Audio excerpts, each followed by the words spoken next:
Robbing kim? Robbim Alloh. Dining qaysi? Dinim Islom. Payg'ambaring kim?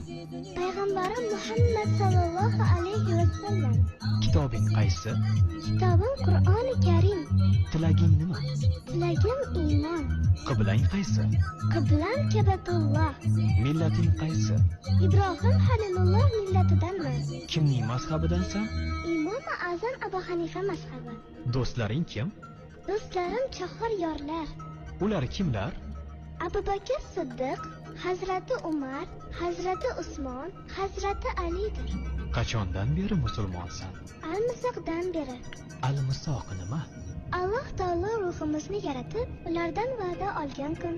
E'tiqoding qaysi? Ahli sunna val jamoa e'tiqodi. Kimni yaxshi ko'rasan? Alloh taoloni. Undan keyinchi? Payg'ambarimiz Muhammad alayhissalomni. Undan keyinchi?